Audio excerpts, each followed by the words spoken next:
आज जब पुत्र बड़े हो गए तो मेरे सज्जनों, यहाँ ये राजा परीक्षित जो है सोचने लगे कि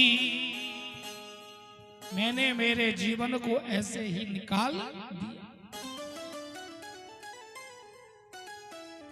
सारा जीवन ऐसे निकाल दिया, अब तो मुझे भगवान का भजन कर लेना चाहिए, क्योंकि भगवान के भजन के बिना हमारे जीवन का कल्याण।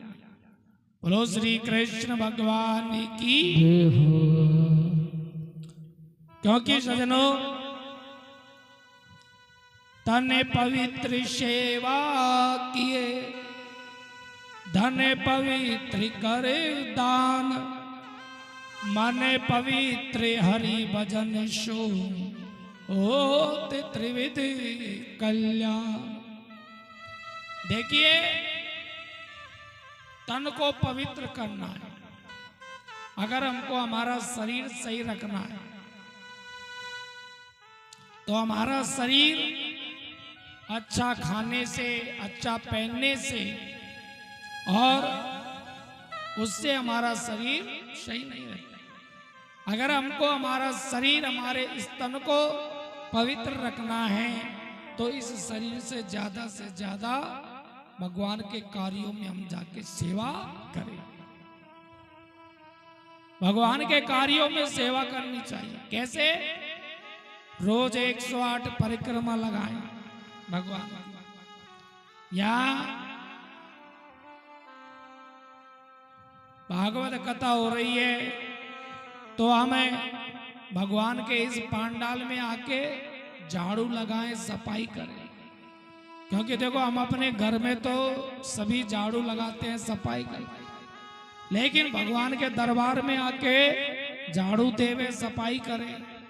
हाँ, कचरा हो उसको हटाएं। हमें लोगों को धर्म की जगह पे जल पिलावे, जल सेवा करें। क्योंकि जितना हम इस तन से, इस शरीर से भगवान के कथाओं में, भगवान के मंदिरों में जाके जितनी हम सेवा करेंगे ना, उतना फल मिलेगा। हम भगवान शिव जी की मंदिर में पूजा करने जाते हैं, सब लोग खूब भगवान की पूजा करते हैं, रोज जाते हैं, लेकिन पूजा तो रोज करके आएंगे, लेकिन मंदिर में कितना कचरा हो रहा है, कितनी गंदगी हो रही है, वो चीज हम नहीं देखते।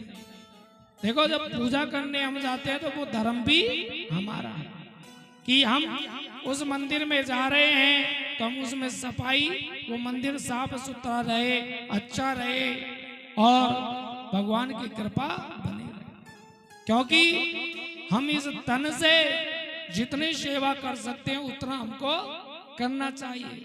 भगवान के दरबार में कभी कोई शर्म नहीं करनी चाहिए।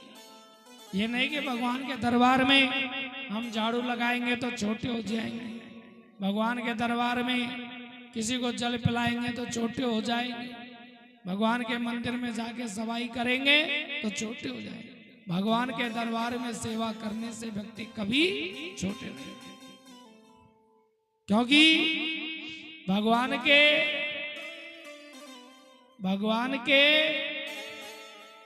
घर पे जो सफाई रखता है, भगवान के दरबार में जो सफाई करता है, तो उसके घर से पूरी दरिद्रता मिट जाती है, उसके घर में कभी दरिद्रता नहीं आती। अगर हम चाहें कि हमारे घर में कभी कोई दरिद्रता ना रहे तो उसके लिए रोज हमको कोई भी देव स्थान हो, जरूर जाके उसमें सेवा करनी चाहिए, जितनी भी हमसे बन सके, और उससे उतना ही हमारा तन अच्छा रहेगा, और तन सही रहेगा, तन में बीमारियां नहीं होगी। और अगर आप इस तन से सेवा नहीं करोगे तो इसमें अनेक तरह की बीमारियां हो जाएगी, तो दवाइयां खानी पड़ेगी, डॉक्टरों के चक्कर काटने पड़ेंगे, और फिर डॉक्टर बोलेगा ना कि भाई आप 2-4 किलोमीटर रोज घुमा करो, तो फिर आपको घूमना पड़ेगा। और यहाँ हम बोलते हैं 108 परिक्रमा लगाएं तो महाराज थक जाते हैं। और फिर अगर यहाँ 108 परिक्रमा नहीं लगाओगे तो डॉक्टर बोलेगा जब आपको घूमना पड़ेगा। तो इसलिए ज्यादा से ज्यादा हमें तन से सेवा करनी चाहिए। और धन पवित्र होता है दान करने से। धन पवित्र हमारा कब होगा? जब हम दान करें। जितना दान हम धर्म के कार्यों में करेंगे, जितना हम लगाएंगे, उतना ही ज्यादा हमारा धन पवित्र होगा। इसलिए ज्यादा से ज्यादा दान करना चाहिए, भगवान की पूजा पाठ करनी चाहिए, ज्यादा से ज्यादा भगवान में प्रसाद इत्यादि सेवा करनी चाहिए। और मेरे सजनों, मन पवित्र होता है नाम लेने से। मन पवित्र हमारा कब होगा? जब हम ज्यादा से ज्यादा भगवान का नाम लेंगे, ज्यादा से ज्यादा भगवान का भजन करेंगे, तब जाके हमारा मन पवित्र होगा। बोलो श्री कृष्ण भगवान की। तो यहाँ सूत जी महाराज ऋषियों से कहते हैं कि आज राजा परीक्षित ने देखा कि मेरे पुत्र बड़े हो, मुझे थोड़ा भगवान का भजन करना चाहिए। और देखो माता बहनों, भगवान का भजन तो सबको ही करना चाहिए। एक भगत ने एक महात्मा जी से जाके कहा कि महाराज भगवान का भजन कैसे करें?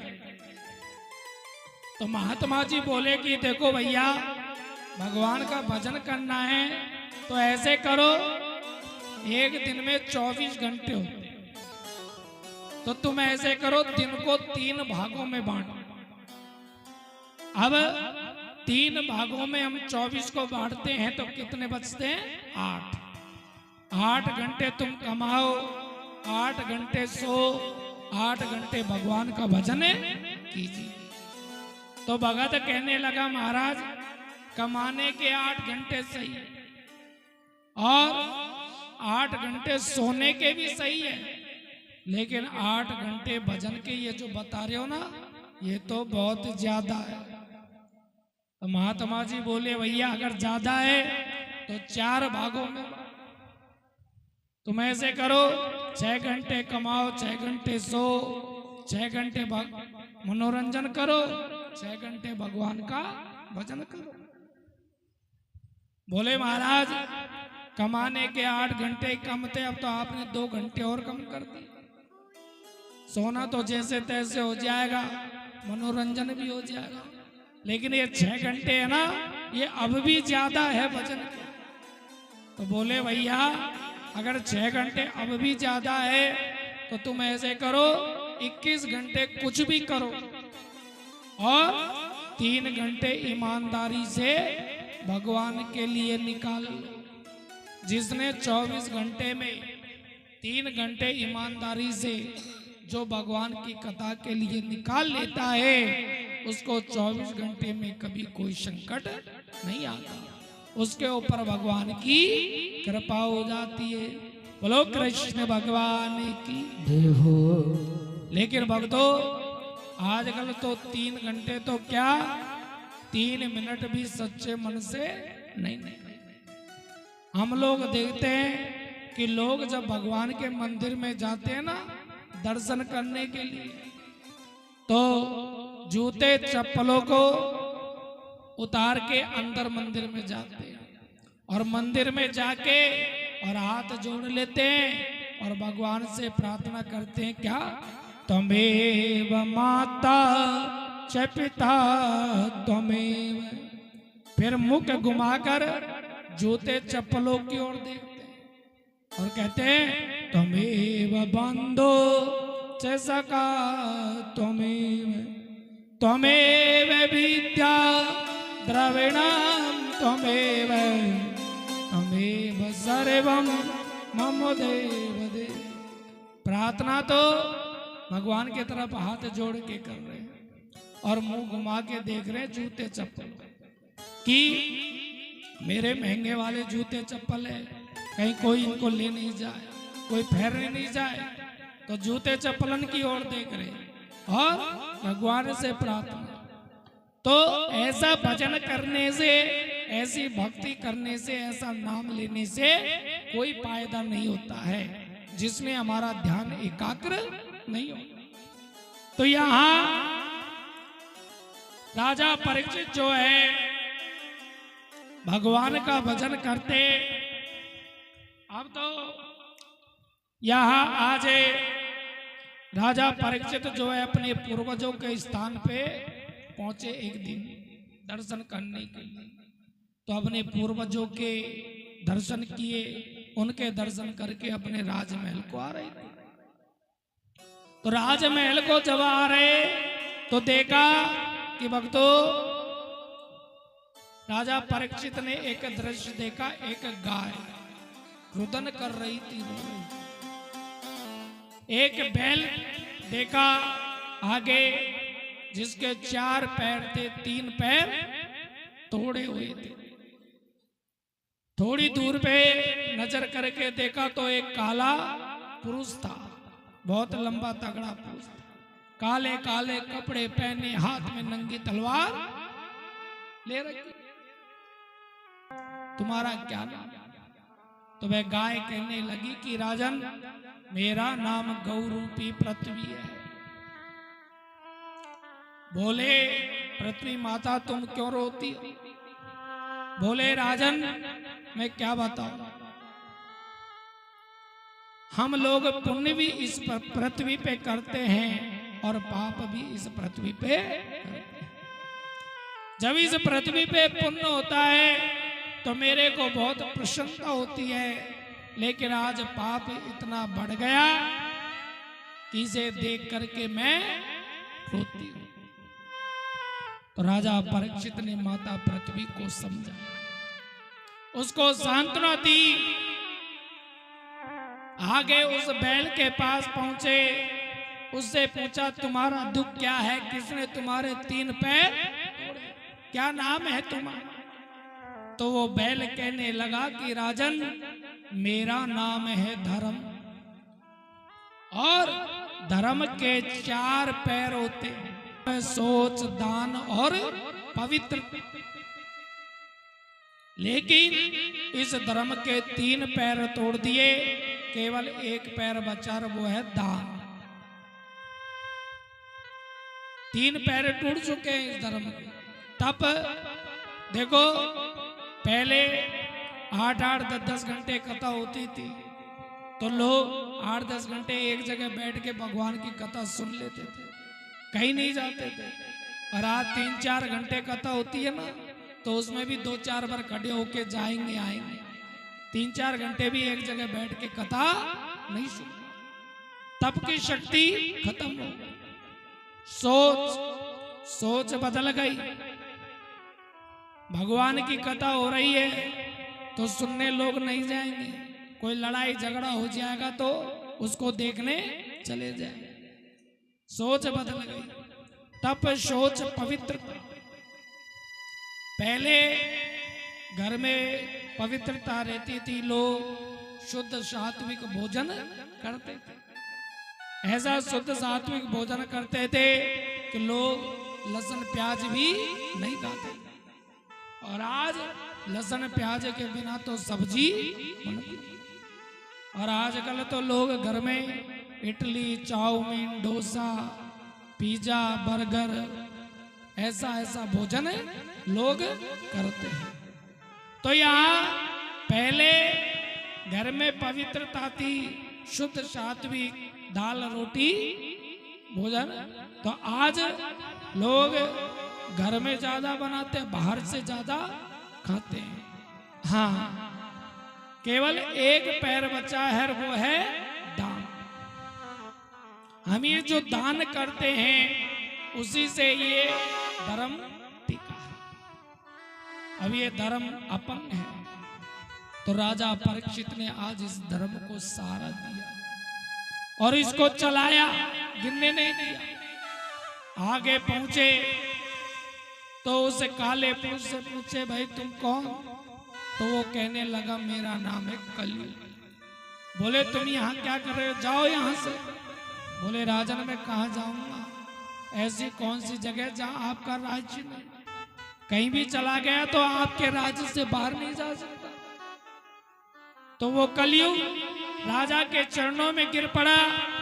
राजा ने अपनी शरण में देख के और दया आ गई